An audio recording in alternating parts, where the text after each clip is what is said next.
안녕하세요. 황당한 아버님 때문에 파혼까지 하게 된 30대 초반의 여성입니다. 하긴 아버님만 문제가 아니고 그런 아버님이 문제라는 걸 전혀 인정하지 못하는 남자친구도 한마디로 그 집구석 인간들 전부 다 문제였네요. 지인을 통해 중견기업을 다니고 있던 저보다 3살 많은 남자친구와는 소개팅으로 만났습니다. 제 이상형과는 거리가 멀었지만 그래도 첫인상이 나쁘지는 않았어요. 대화를 나눠보니 자기 일에 대한 열정도 있는 눈치였고 성실한 사람이라는 게 느껴졌고요. 무엇보다 첫 만남부터 남자친구는 무척이나 적극적이었는데 그 모습이 밉지가 않았습니다. 저희는 이후로 대략 1달 동안 서로를 알아가는 시간을 가졌고 이후에는 연인 사이로 발전하게 되었지요. 사귀는 동안 남자친구와 저 두 사람 사이에 큰 문제는 없었어요. 다른 연인들처럼 초반에는 사소한 이유로 말다툼을 하기도 했었지만요. 둥글둥글한 성격의 남자친구와 싫은 소리는 못하는 제가 만났으니 결국 크게 다툴래야 다툴 수가 없었다고 해도 되겠네요. 그래서 이렇게 파혼을 했다는 사실이 지금도 어이없고 실감이 나질 않는 게 솔직한 심정입니다. 사귄 지 얼마 되지 않았을 때 남자친구가 혼자 산다는 사실을 알게 되었어요. 지방에서 나고 자란 남자친구는 서울로 대학을 진학하게 되면서 자연스레 독립을 했다더군요.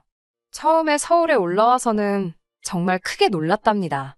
전세는 고사하고 월세 보증금도 어찌나 비싸던지 결국 고시원에 들어갔다고 해요. 하지만 이런 이야기야 제 친구들에게도 몇 번이고 들었기에 크게 놀라진 않았지요. 사귀는 기간이 길어지면서 자연스레 결혼 이야기도 오가기 시작했습니다.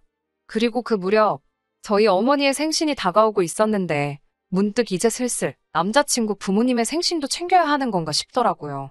알아둬서 나쁠 건 없겠다는 생각에 어머님의 생신은 언제인지 물어봤어요. 부담스럽지 않은 선에서 케이크나 작은 선물 정도는 챙겨드릴 의사도 있었으니까요. 남자친구는 순간 조금 난처한 표정을 하더니 생신은 며칠 전에 지나갔다고 했습니다. 그리곤 덧붙이기를 기일에 챙겨드리면 된다고 하더라고요. 기일이라니 그게 무슨 소리냐고 하니까 어머님께서 돌아가신 지도 벌써 10년도 넘었다고 하더라고요. 전혀 생각지도 못한 이야기였기에 몹시 당황스러웠지요.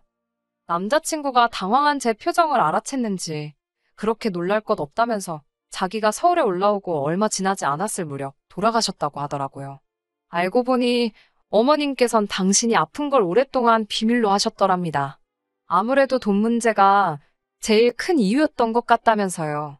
평소엔 늘 씩씩하고 밝아 보이던 남자친구가 그 이야기를 할 때는 눈이 다 벌개져선 당장이라도 울 것 같아 제 마음이 다 아팠네요. 남자친구 말에 의하면 남자친구 집이 처음부터 어려웠던 건 아니랍니다.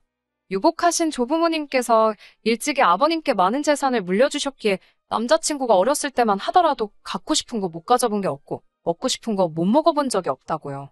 하지만 남자친구가 10대에 접어들 무렵 생전일이라곤 해본 적 없던 아버님께서 갑자기 사업을 하시겠다며 집 재산을 시쳇말로 전부 끌어다 다 해먹으셨답니다. 다 말아먹기만 했으면 다행인데 빚까지 지기 시작하시면서 급속도로 가세가 기울었다고요.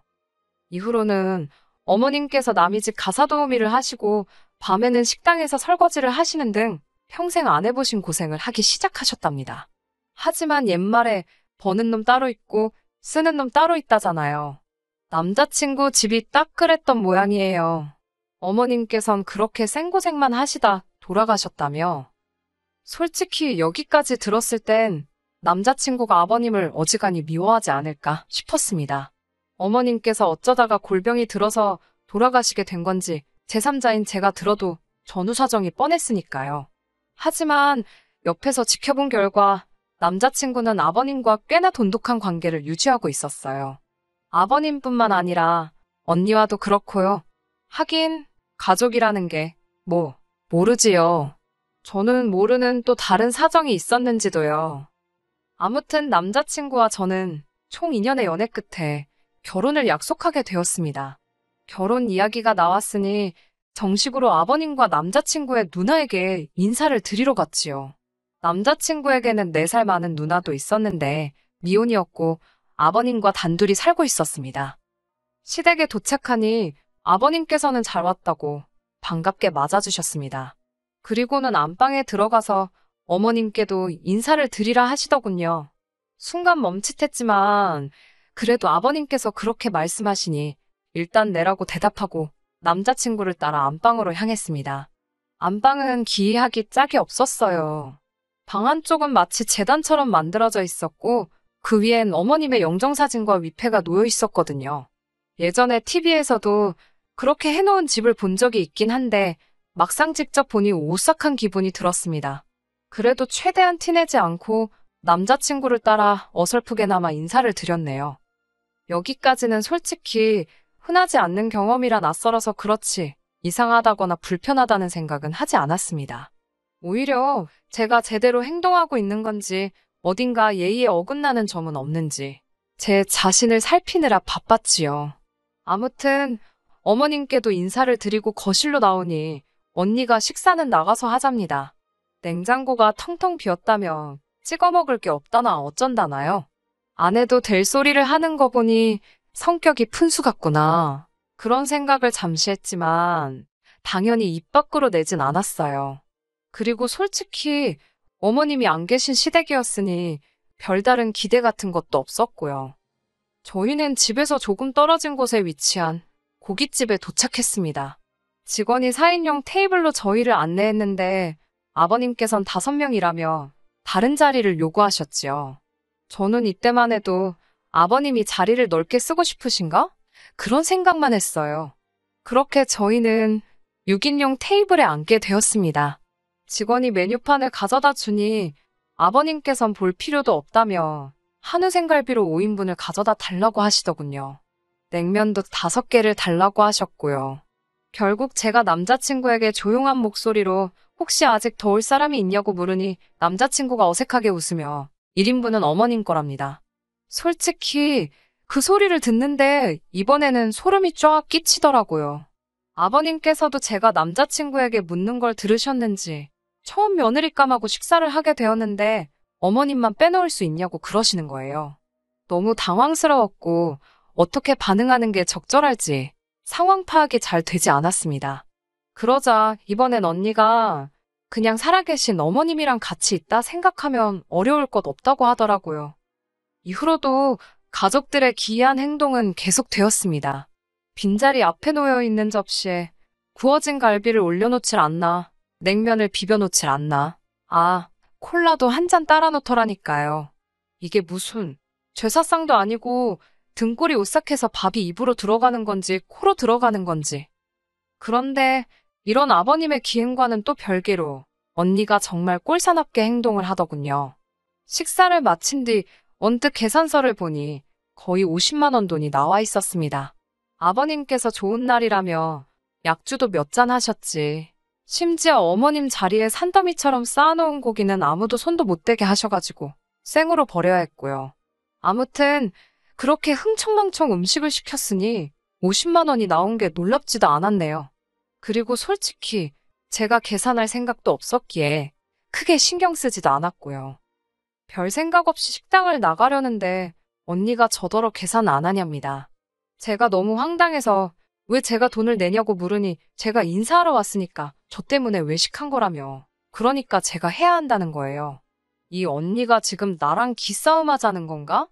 그런 생각도 들고 솔직히 전 아버님 때문에 체할 것 같아서 고기도 얼마 먹지도 못했는데 언니가 너무 뻔뻔하게 저한테 돈을 내라고 하니까 오기가 생겼습니다.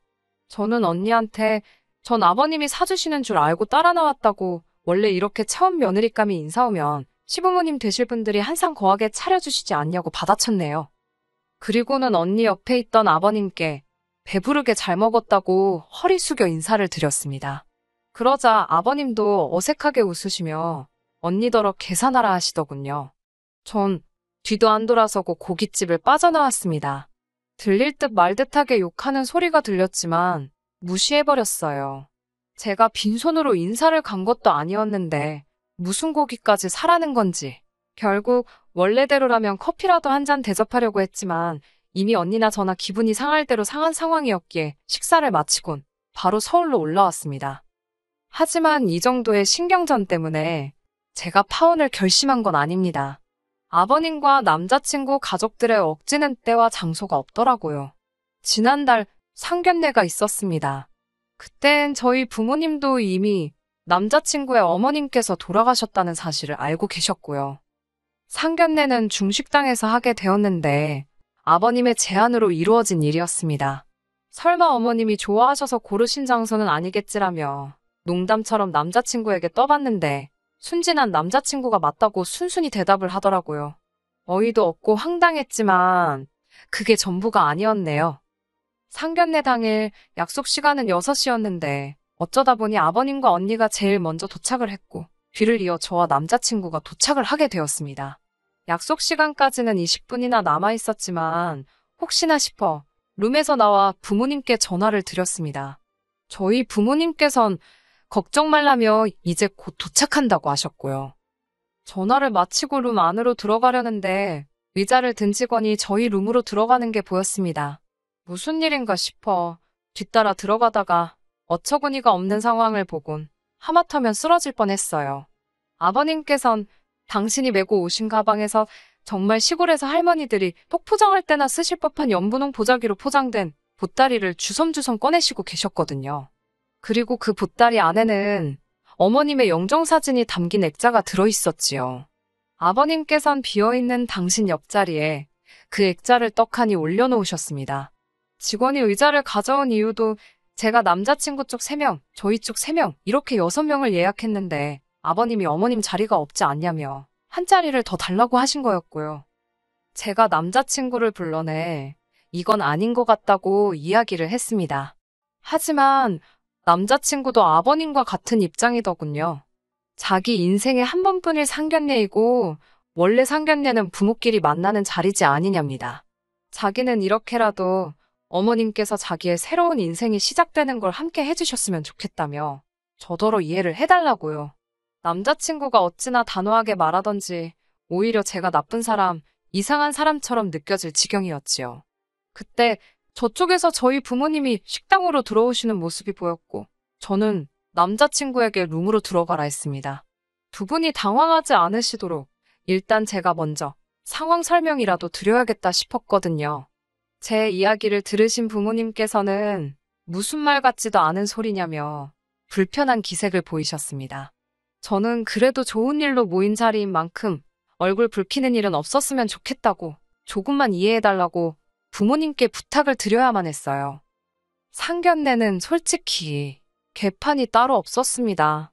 아버님께서 말끝마다 영정사진에 대고 당신은 어떻게 생각하냐, 마음에 드냐, 그러면서 집사람이 여기 같이 있으니 그래도 힘이 나신다. 저나 저희 부모님으로선 뭐라고 대꾸하기도 힘든 대화를 계속해서 이어나가셨거든요. 저만큼이나 당황하신 듯한 저희 부모님께선 그래도 딸의 부탁 때문인지 최대한 침착하게 상견례를 끌고 가시려는 노력을 하고 계신 눈치였지만요. 하지만 저희 부모님의 노력에도 불구하고 아버님이나 언니 두 사람 다 결혼과는 상관없는 계속해서 어머님에 관한 이야기만 늘어놓았습니다. 결국 참다 못한 저희 부모님께서 먼저 애들 집이나 혼수 문제는 어떻게 할 생각이시냐고 물으셨지요. 그러자 아버님께선 애 엄마가 돈이 없어 병원 치료도 한번 제대로 못 받아보고 죽었다면서 한마디로 못 보태주신다 소리를 돌아가신 분을 들먹이며 하시더라고요. 솔직히 진작부터 결혼할 때 도움을 못 받을 거란 예상은 하고 있었기에 크게 놀라지도 않았습니다. 아무튼 아버님의 대답을 들으신 저희 부모님께선 그럼 아이들이 알아서 하는 쪽으로 하고 대신 혼수나 예단 같은 것도 생략할 건 생략하는 게 좋겠다고 말씀하셨지요. 그러자 이번엔 결혼도 안 해본 언니가 나서서 한다는 말이 그래도 예단은 시집오는 며느리가 시댁 식구들한테 보이는 예의인데 그걸 생략하는 건 아닌 것 같답니다. 어머님께서 돌아가셨다고 무시하고 넘어가도 된다고 생각하는 것 같은데 그러면 곤란하다면서요. 60만 여기 안 계실 뿐이지 정성이란 건 다 느껴지는 법이라면서 어머님 몫으로 가방이든 금이든 뭐 하나는 하는 게 좋겠답니다. 지난번 식당에서 계산할 때도 그렇고 이 언니는 내 주머니를 못 털어먹어서 안달이네 그런 생각도 들고 말 같지도 않은 소리를 하면서 자기가 모나되는 것 마냥 뻗대는 모습도 꼴사납다 싶었어요. 제가 그러면 저는 예물을 누구한테 받냐고 물었습니다. 돌아가신 분은 제 예물을 못 챙겨주실 거 아니냐고요. 그러자 저희 부모님께선 두 사람 다 그만하라며 언니한테 사돈 처녀가 무슨 말이 하고 싶은지는 알겠지만 여기는 어른들끼리 이야기하는 자리니까 빠져달라고 하셨습니다. 결혼 당사자도 아니고 하고 싶은 이야기가 있으면 아버님과 먼저 상의를 해보고 아버님을 통해서 하던지 하라고요. 그제서야 언니도 아버님도 아무 말 못 하시더군요. 이후로 어색한 공기 속에서 일단 식사를 하게 되었습니다. 식사도 솔직히 체하는 줄 알았어요. 저는 분명히 6인분을 예약했는데 아버님께서 어머님 목도 추가 주문을 하셨더라고요. 식사는 코스로 나왔는데 영정사진 앞에 하나씩 서빙하시던 분들도 얼마나 어이가 없었을까요? 이윽고 식사를 마치고 일단 슬슬 해산하는 분위기였습니다. 솔직히 제 머릿속은 온통 부모님께서 이 결혼 절대로 허락 안 해주시겠구나. 그런 생각뿐이었지요. 남자친구라는 작자는 아버님이랑 언니가 헛소리를 떠들어대는 내내 꿀먹은 모마냥 말 한마디도 똑바로 못하고 있었고 아버님은 계속 돌아가신 어머니만 찾지 언니라는 사람은 아직 신우 타이틀도 달기 전인데 벌써부터 저한테 시비를 걸지. 어떤 부모가 이런 집에 딸을 보내고 싶겠어요? 제가 봐도 여러 가지로 이건 아니다 싶었네요. 그런 와중에 아버님께서 결정타를 날리셨습니다. 아버님께선 저희 부모님께 한 가지 간곡하게 드리고 싶은 청이 있다며 문을 떼셨지요. 저희 아버지께서 편하게 말씀하시라 하니 아이들 결혼식 날 고생만 하다 간 어머님을 위해 하객들과 같이 10분 정도 묵념을 하고 싶으시답니다. 저희 사진이 나와야 할 스크린에 어머님 사진을 띄우고요. 추모의 시간이라나요? 아버지께서 당혹스러운 표정으로 어머니를 쳐다보셨고 두 분이 뭐라 하시기도 전에 제가 먼저 절대로 안 된다고 했습니다. 아예 조부모님, 왜 조부모님 제사까지 지내시지 그러냐고 절대로 안 된다고 싫다고 그랬네요. 예식 간소화한다고 주례도 없앴는데 30분 예식 시간 중 10분을 그런 데다가 날리고 싶지 않다고 했습니다. 그러자 아버님께서 저 말하는 싸가지 좀 보라며 어머님이 하늘에서 저 때문에 통곡을 하실 거랍니다. 그때였어요. 저희 부모님께서 왜 남의 집 귀한 딸한테 싸가지를 운운하시냐며 상식적으로 애들 결혼식장에서 죽은 사람 추모를 하자는 게 말이 되는 소리냐며 호통을 치셨어요. 돌아가신 양반 안타까운 거야 알겠지만 엊그제 돌아가신 것도 아니고 10년도 더 되었다면서 적당히 하시라고요. 그러자 아버님께서는 어머님 영정사진을 끌어안고는 서러워서 못 살겠다며 살았건 죽었건 지 시어머니 될 사람인데 저렇게 매정하다고 아버님께선 나오지도 않는 눈물을 쥐어짜내시는 것 같았어요. 급기야 언니까지 가세에서는 엄마 없는 서러움이 이런 거냐며 자기들이 많은 걸 바랬냐고 이러니 죽은 사람만 불쌍하다나 어쩐다나. 아니 막말로 저 때문에 돌아가신 것도 아닌데 왜 저한테 난리인지 어이가 없더라고요. 저희 부모님께선 상대할 가치도 없다고 이런 집구석으론 절대로 시집 못 보낸다며 화를 내시곤 저를 끌고 나가셨습니다. 그제서야 남자친구가 따라 나오는 신용을 하며 저희 부모님더러 한다는 말이 저를 많이 사랑한다고 이번만 좀 어떻게 이해해 주시면 안 되겠냐입니다. 추모의 시간 10분이 너무 길다고 하시면 반으로 줄여서 5분만 해도 괜찮다나요? 저희 아버지께서 남자친구더러 한마디만 더 하면 대갈통을 박살을 내놓는다고 입 다물고 꺼지라 하시더군요. 전 저희 아버지가 그렇게 상스러운 소리 하시는 거 태어나서 그날 처음 봤어요. 그렇게 파혼하게 되었습니다. 이튿날 남자친구가 전화를 걸어와선 한다는 말이 일단 아버님과 언니 앞에서 내내 해놓고 뒤로 여우처럼 조율하면 될걸 제가 일을 너무 크게 만들었답니다. 그래도 자기는 저랑 결혼하고 싶다며 일단 아버님께 죄송하다고 하래요. 누가 잘했고 잘못했고를 떠나서 어른이 먼저 사과하는 그림은 웃기지 않냐고요. 제가 먼저 숙이고 들어가면 자기가 아버님 잘 설득해서 저희 부모님하고 다시 한번 이야기해보시게 자리를 만들어 보겠다나요. 어처구니가 없어서 남자친구한테 그럴 필요 없다고 나는 오빠하고 결혼하고 싶은 생각이 싹 사라졌다고 했습니다. 돌아가신 어머님 곁이나 온 가족이 지키라고요. 그리고 또 전화하면 저희 아버지께 말씀드릴 거라고요. 대갈통이 나만 하겠냐고 덧붙이곤 전화를 끊고 아예 차단까지 해버렸어요. 지금 이 사연을 쓰면서도 어이가 없고 헛웃음만 나오네요. 저야말로 이런 집구석에 시집가지 말라고 조상신이 도와준 것 같아서 어떻게 향이라도 피워드려야 하나 싶습니다. 감사합니다, 조상님들. 끝까지 들어주셔서 감사합니다. 오늘의 사연은 여기까지입니다. 구독과 좋아요, 알람 설정 부탁드리고 더 좋은 사연으로 다시 찾아뵙겠습니다. 감사합니다.